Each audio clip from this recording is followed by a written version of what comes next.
Travolta da un furgone mentre in bici sta percorrendo la pista ciclabile in strada Ovest, una donna di 38 anni trevigiana è ricoverata in gravissime condizioni all'ospedale di Treviso. L'incidente nel primo pomeriggio a qualche decina di metri dall'incrocio con via Pisa all'altezza del ponticello sul Botteniga. Il furgone fuori controllo è finito sulla pista ciclabile, ha travolto la giovane ed ha proseguito la corsa buttando giù il parapetto e finendo nel canale. In un primo momento nessuno si è accorto che oltre al mezzo anche la donna era stata trascinata in acqua. Scioccante la scena che si è presentata agli occhi del primo soccorritore, che racconta i drammatici istanti con la voce rotta dalla commozione. Ho sentito il botto e ho visto il camioncino decollare e andare giù di taglio sull'acqua. Ho parcheggiato la macchina per andare a soccorrere, ho detto quello del camioncino.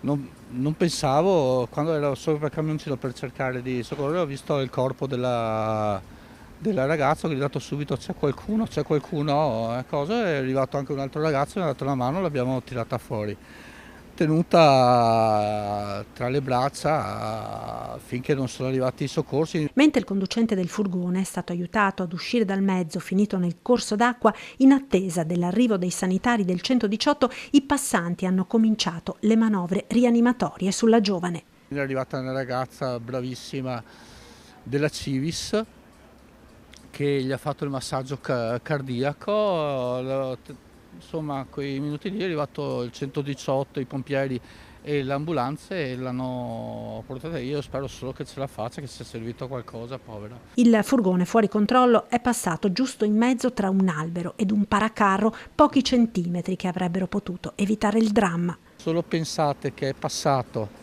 tra l'albero e quello lì, che bastava che c'entrasse o il paletto o l'albero, non sarebbe successo niente. La 38enne, che vive poco lontano dal luogo dell'incidente, è ora ricoverata al Cafoncello, dove sta lottando per la vita.